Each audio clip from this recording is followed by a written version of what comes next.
Hey folks, welcome back to another Dice Tower preview. I'm Mark. And I'm Randy. Today we're taking a look at Galaxy Hunters.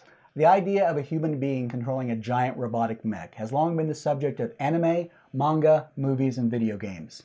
In Galaxy Hunters, you'll be traveling to distant planets to collect resources, upgrade your mech, fight mutated monsters, complete missions, and ultimately gain reputation. Galaxy Hunter plays 2 to 4 players, ages 14 and up, and each game takes 30 minutes per player to play. Did you say giant mechs? I did indeed. Oh my gosh, we gotta check this out. All right, yes, this is a big game. There's a lot to set up, but it's really not that bad. You're gonna take the large playing board with all the star systems and planets, and you're gonna put that in the middle of the table. You're gonna grab all the mech tiles, the upgrade tiles, and put them around the board. You're gonna grab the monster tiles and put them around the board, and all the resource tokens, and then of course the DNA tokens. We'll talk about what all these things are gonna do in a minute. So the really cool part though is that all the players get to choose a pilot and a mech to go along with it. Now the key in selecting your pilots is that each pilot has 4 different abilities, and I think these are all unique across all the pilots. Now, ideally, we'd love to be able to use all 4 of them, Yes, but games differ because the mech you choose determine which of the two of the 4 skills you're able to utilize in this particular pairing. So you see these on the left-hand side of the mech tile, and in this case they're in the upper left here. So the top 2 skills or abilities of the pilot will be used in this particular pairing.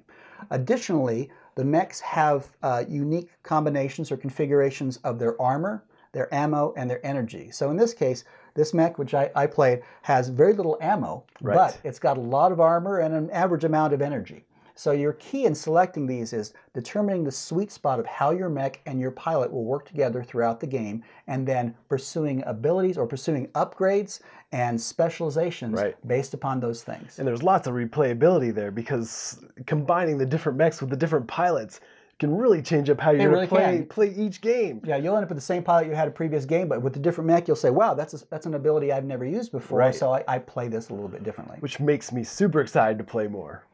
Now, at its heart, this is a worker placement game. So not only do you receive a pilot and a mech, but you actually receive a giant mech figure along with spaceships. And these are going to be your workers throughout the galaxy.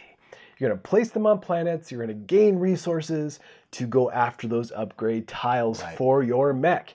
And there's all kinds of resources and things you can get throughout this game. And there's just way too many to cover here. But we'll definitely give you a couple examples. And ultimately, you're going after all those monsters. And you can really only attack those guys with your giant mechs. Right. The agent ships you get can be used for landing on planets, collecting resources, and keep in mind sometimes the planets you land on have costs, like you have to pay money or you have to take radiation.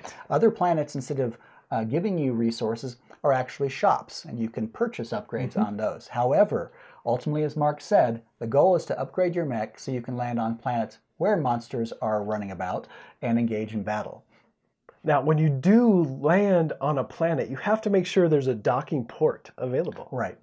Or you can't go there. So there are definitely limits based on how many numbers of players there are in the game and so forth. Now, not only can you use your workers out in the galaxy, but you can also use your workers on your pilot. That's true. That's true. So your pilot has ways to recharge your mech, as well as recall your mech, that you could again use your mech later in the same round. Yeah, the reason you would do that is because although the ships can land on any of the available docking ports, the only thing that can land on the planet itself is your giant mech. That's right. And the mech is, if there's nothing there, and only one mech can land on time. If there's nothing on the planet, all the mech does is collect resources just like a ship would when it docked. However, only your mech can be used to fight monsters. And ultimately, that's the goal, That's the goal, right. That's why you're doing all this stuff. You're going after all those creatures. So it's good to keep in mind that you can, if you've placed your mech earlier in the round to fight a monster, you can actually use one of your pilot docking ports to recall your mech and then place it again to fight another monster in the same round. All right, once you've gained enough resources and outfit your mech that it has weapons and potentially more armor or energy and ammo, then it's off to fight these creatures. You go off to their homeworld, which is the wasteland of Yulan.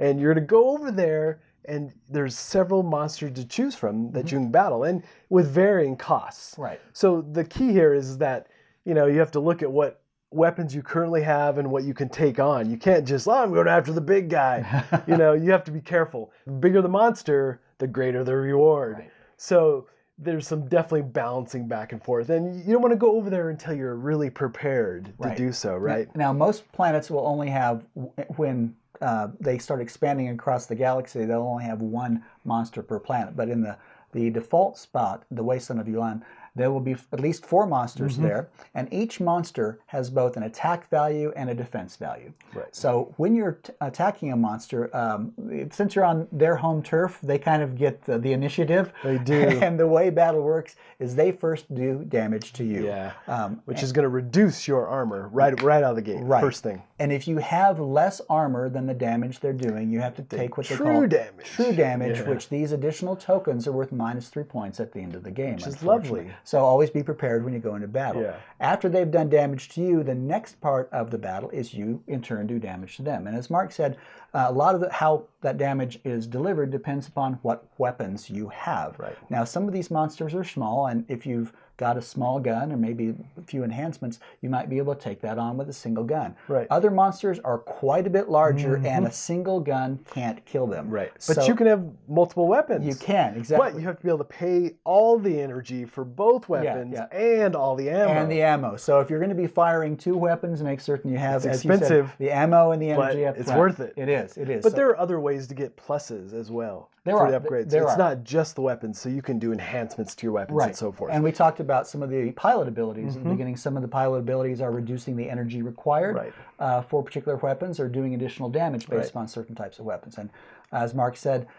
bigger monsters have bigger rewards. Yes. So that's the trade-off. Maybe you're going to really go hunting for bear because you want to just I want to do one giant monster per turn and get all the benefits. Or maybe you're saying, hey, look, I don't really need to buy a big gun. Right. I'll buy a smaller gun and hunt squirrels. It's true. Like it's true. Yeah. And the cool thing here, too, is that as you progress and the bigger and better you build out your mech, you can gear up for those turns where you can go after maybe 2 monsters in that same round. Exactly. By recalling your mech and putting it back out. If you have enough resources on hand, you can really, multiply your benefits at the end. Sometimes 2 smaller monsters can have the same benefit as 1 larger monster. Exactly.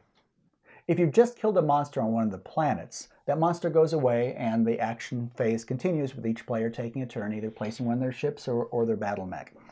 If, however, the monster is in the Wasteland of Yulan, where there's always spots for 4 monsters, that monster is immediately replaced. Now, the backs of the monster tiles come in various colors.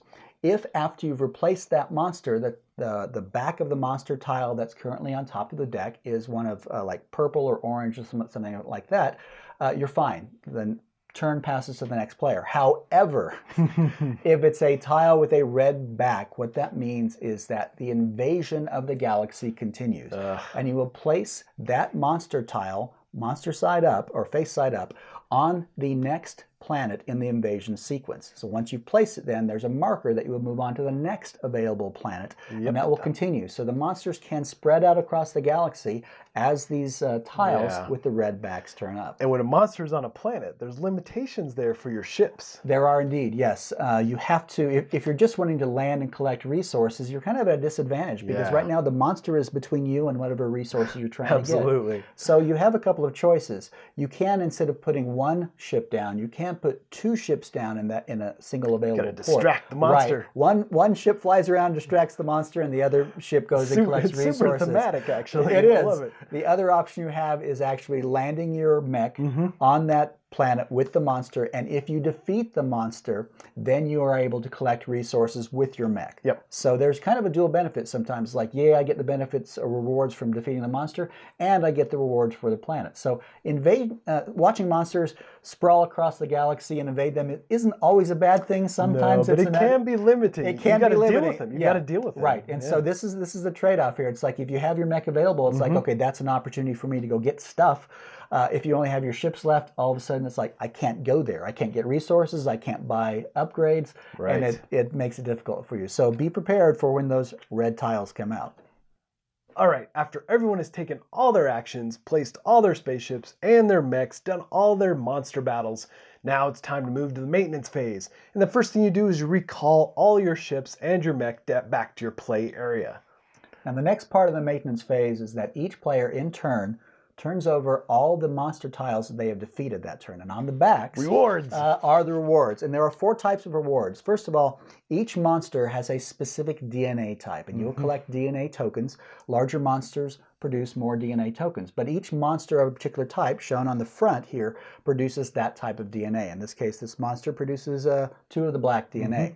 The next type of reward are these pink favor tokens, and we'll talk about what those are used for in a second. And again, larger monsters produce more of these. Yes, they do. The same is true for the money tokens. Larger monsters get more money. And lastly, larger monsters produce greater reputation. There is a reputation track, and this last symbol, which looks kind of like an upside down wishbone, as you get more and more of these points, you move further and further down the reputation track. The reputation track has some victory points built in it itself, but it also opens up additional ports on various planets. So what you'll see the benefit there as you open this up, you say, I couldn't get to that planet before because people are always there doing stuff. But now, because I'm further down the reputation track, I can land. I'm well known across the galaxy. So oh, Mr. Street, come on in. Yeah, exactly. Now, these pink favor tokens are used during the game to each player can purchase mission cards. And how those are important, right, is that's when the DNA comes into play. Right. So all these mission cards are, again, victory points at the end of the game. And what you're going to do with these favor tokens is you have the opportunity to buy more mission cards that either require one type of DNA, it might require one of every DNA, it might different mixtures of DNA. It's just depending on what you're after, there's a lot of different mission types. And the nice thing too is that after every round, these mission cards cycle. Right. So you can say, well, I couldn't meet any of those mission cards, or none of them seemed appealing based upon the stack of DNA tokens I have now. But that one, I've got a stack of black ones, I've got a stack of blue ones, and none of those looked really appealing. But next turn, there may be things that I can fill more easily. Right. Now, there's a lot of victory points to be had by completing these missions. Huge. And part of the theme of the game is that as genetic engineering has occurred so frequently in the future that you have mutated monsters everywhere. So these giant corporations are looking to collect these mutated DNA samples, and that's really what they're asking for. It's saying, hey, Galaxy Hunter, we'd like you to go and collect this particular combination of DNA samples and then return them for us for, in this case, victory points. Yep. Now, as we're talking about the maintenance phase, it's important to remember that Galaxy Hunter is played over the course of 9 rounds. Right. You initially start with 2 of your 3 agent ships. During the 4th round maintenance phase, you will be given an additional agent ship to fly around with. It's basically an additional worker, so you can do more. That sounds like a great thing. Unfortunately, there's always a downside, isn't there? Yep. During the maintenance phase of the 5th and 9th rounds, there is a tax that is applied. Indeed. You must pay 3 credits for each of the ships you own. Not your mech, just each of the ships. Now, if you've gotten specific upgrades, you might actually have a couple of additional ships, the white ship and the black ship as well. If you can't pay 3 credits for each of the ships you own, and again, not ships you place, but all the ships you own, then you get what might be considered true debt tokens. Indeed. And again, these tokens are worth -3 points at the end of the game. It definitely pays off to save your pennies at certain points in the game, because that really hurts when you have to take those tokens. It can, and there's a trade-off here. There is an upgrade that lets you not pay this tax during the 5th and 9th round. It's not a cheap upgrade, but it can actually save you a lot of money at the end of the game or throughout the game. This feels very thematic for what time of year it is right now. April 15th is coming up, and nobody likes to pay taxes. Indeed. Okay, and so if you have any upgrade tiles or cards for your mechs or pilots that you used during your last turn, these would then flip back over and cycle for use in the next action round. Untap, basically. Untap, basically. And then, of course, you're going to go down the track and look at who is got the lowest on the reputation track, right? Whoever has the lowest is going to be the start player for the next round. Right. So basically, the play order for the next round will be from lowest to highest on the reputation track. So it gives those who are a little bit behind a chance to maybe be the first person on an open planet and maybe fill up those ports so the person Right. with the greatest reputation has a little bit more trouble getting in. Yep. And of course, then you're going to cycle all the mission cards. Like I said before, you're going to cycle all those brand new. You're going to cycle the specialists and the pilot upgrade cards. And what's nice there is that every round you get new stuff to look at. So those stores are very active. The trade-off there is the fact that if you didn't find something you were interested in before, there might be something interesting. Right. But also keep in mind, if you see something interesting on this particular round, you better act on it. Yeah, because it might not be there next, or it won't be there next round probably. So that does add a little bit of got to buy it now sort of element to the game. Indeed. Then after you do all those things in the maintenance round, then again, you're going to start off back with the action phase, everybody collecting resources and going after monsters. All right, so let's take a closer look at some of these pilot and mech upgrades that you're going to be going after throughout the game. And you know, they're so varied and there's just tons of different things you can do here. And it's all however you want to build out your mech, except for the fact that each pilot has a blueprint. And if you follow that blueprint of how to upgrade the mech, then you get additional points at the end of the game. So there's all kinds of stuff here, right? And you start, and some of the simpler ones are like energy and armor upgrades. Right. Armor upgrade gives you more armor. Energy gives you more energy tokens to spend. The weapons either give you actual weapons or they give you more ammunition to spend. Yeah. And then we start getting into the more complex ones. Yeah, exactly. The gadget upgrades do everything from giving you more repair for the different things like ammo and energy and armor. Right. They might also give you the chance to get additional ships. We mentioned the white and black ships before. And also not having to pay the tax on the ships. The gadgets are great because they're so varied. Lots of different stuff going on over there. And that can change the way you play the game. And so you're saying, well, do I want to go this direction, or do I want to get more workers, or do I want to not have to pay money? Right. And do you really want to follow the blueprint? Because maybe it makes more sense to get more monsters than to follow this blueprint. That can be, because the blueprint, achieving the blueprint's only with 7 points. But the nice thing is you're really not on a fixed track, even if you're adhering to the blueprint, because what you see is that only 6, the top 3 and the bottom 3 spaces of the total 9 are defined by the blueprint. So what this does is gives you 3 other ones to play however you want to. Exactly. Yeah, exactly. And then some of the other upgrades you have are a little bit more obscure. Yeah, they are. So the thing is, you have merchant upgrades, which basically in a resource management game allows you to turn one type of resource into another type. And this is an instance where you might cycle that tile or tap it for using it. Resources. Now, even if you don't have a need to spend those resources or transform those resources, merchant tiles are worth points at the end of the game. So you might say, look, I don't really need to turn black tokens into orange tokens, but this is worth 5 points. So I'm going to buy it, put it on my mech just to add to my victory points. Yeah. And there's also reward. The metal ones. The metal ones, right? So these metal give you rewards at the end of the game, is what I should say. So they vary greatly here as well, like gadgets, where depending on, you could have the most pilot upgrades, for instance. You could have the most money at the end of the game. Yeah. It gives you basically a victory point salad at the end of the game. It does. And these represent rewards for things you have accomplished. So there's a variety of these metal tokens that are associated with how far you've gotten on the reputation track. And you're kind of gambling. You're saying, well, obviously there's going to be a lot of demand for the lowest milestone on the reputation point or reputation track. But as you get further along, you're saying maybe I can make that further milestone, and so you buy those additional metal upgrades because you know you can make it. Yeah, and it is, like you said, a gamble, because you're like, oh man, I think I can pull that off, but if you don't, then it's worth nothing. Right? Exactly. So you're definitely, should I spend my resources this way? You know, it's a real kind of back and forth. You got to decide if that's the right path to go. But you're not locked in. The nice thing is about Galaxy Hunter is even if you've bought your 9 upgrades for your mech and put them around your mech, you're not locked in. If you say, I'm not going to make what I thought I was going to make, but I'm going to buy a different one, and you can swap one out if you need to. Now, in addition to the upgrades for the mechs, you also have pilot upgrades.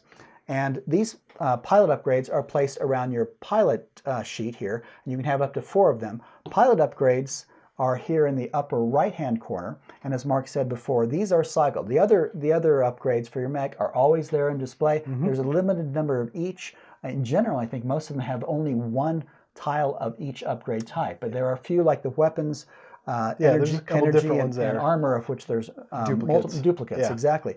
But the pilot upgrades are up here, and then there's duplicates there too, but they're cycled every turn. Lastly, there are these specialist cards, which you can also purchase. These specialist cards provide additional abilities, and usually they're frequently they're associated with tapping or expending as a free action during the game. In fact, and there's even some that save you at the end of the game, so you can collect radiation throughout the game, right? Point. So this is a really good one. Collect radiation, which gives you negative points. Yes. But there is a specialist, right, that allows you to turn that negative points back into a positive. Exactly. That frees you up from the radiation poisoning and victory point penalty you would get at the end of the game. So there's a lot of ways you can configure your mech, your pilot, and your approach to the game itself. All right, so at the end of the 9th round, it's time to total up all the points, because it is, like I said, a victory point salad. You're going to go and you're going to total up all the points for all the upgrades you've done to your mech, if you achieved your blueprint, if you have metal and merchant tokens that have points on them. There's just several different things. And of course you have the reputation track. Right. And your missions. So there's lots of points to be had here. And there's lots of points to be taken away potentially as well. So for every true damage token you've taken where you've been damaged beyond the armor pieces you had to give away, you lose 3 points for every one of those. For every time you have not been able to pay for one of your ships, you lose 3 points for one of those. And your radiation tokens are minus 3 points as well, unless you have the specialist, which protects you from that. And in that case, each of those tokens are actually worth 1 positive point. That's right. And of course, whoever has the most points wins the game. All right, folks, just a reminder once again, this has been a Dice Tower paid preview, and everything you've seen here has been in prototype form. So the rules and artwork and things still might be changing, so keep an eye on the campaign. However, this is one heck of a prototype. You know, this feels like a finished game. Yeah, for the most part it does. Yeah, they've done a fantastic job. So for me, of course, having these giant mechs battling creatures, yeah, that's pretty awesome. I actually like the configuration aspect. And I figured you would. I play RPGs and things like that because I really like figuring out the synergies between various options. And this one has so many different options. Yeah, that's really cool. Yeah, and keep in mind that when you initially play this game, if you want to spend the extra time, I think it's actually worth it up front to just, as a group, walk through what each of the tiles do. Absolutely. So that is true, because there are a lot of icons, lots of iconography here to learn, but it all becomes very intuitive as you play, and you're like, oh yeah, this makes sense. Yeah. So even after you've learned it, though, there's a lot to learn, or I learned what the tiles do. I think there's a lot to learn and discover in how things work well together. Yeah. And you can specialize, because you might create this really amazing ship that does a lot of destruction, but you have to constantly be going back and recharging it all the time, because maybe you have 2 ammo, or but 2 it does armor. massive damage. Exactly. So and you might say, as we said before, maybe your sweet spot is you're unloading all your ammo and everything like this onto one monster every turn, and other people are going to be fighting multiple times per turn. So there's lots of ways you can get points. You can also specialize on which tiles will give you the most victory points. Sometimes you'll go for the blueprint, sometimes you won't. Anyway, a lot of replayability in this game. Yeah, I think that is key too, that it really feels like you could do all kinds of different possibilities. Just awesome configurations, trying different mechs with different pilots. I think there's just a lot of fun to be had here. Now, one caveat, don't expect to play this on your coffee table. No, it is definitely a huge footprint game. But also don't let that fool you. It's not like a super, complex. It's not it's not something that you're going to take forever to learn, because truly once you get into it, the turns flow pretty quickly. They do. And I think the time estimate is pretty good on this. About 30 minutes times the number of players who are playing the game. Yeah. And it works really well. And we played it a couple times, and things just start to flow really easily. And things are just start to be real intuitive. And the thing to keep in mind too is that when you're going after all these different upgrades, you can't just get any of them on the whim. You have to go to the certain planets that sell these upgrades. So there's more trade-off, like, oh, do I go here this time? And I like that. Lots of decisions to be made on each turn. It was it was really challenging for me that the last turn of the game we played was what the do I fact do? I really want to want optimize. I want to kill this monster and buy something at the same time. I want that opportunity, and I just couldn't make pull things it off. I couldn't pull the right resource together to get something that would actually give me more points. All right, folks, so if this looks like a game that would be of interest to you, I'm sure they would appreciate your support. That's right. So I think that's it from us. That's it. And until next time, we'll see you at the table. Thanks so much for watching the Dice Tower videos. Find more great videos and reviews, as well as our top-rated audio podcast at Dicetower.com. You can also find other great shows at DicetowerNetwork.com. I'm Eric Summerer, and you've been watching The Dice Tower. The Dice Tower is sponsored by Cool Stuff Inc., where you can find great games for great prices. Cool stuff in stock. Check them out at CoolStuffInc.com.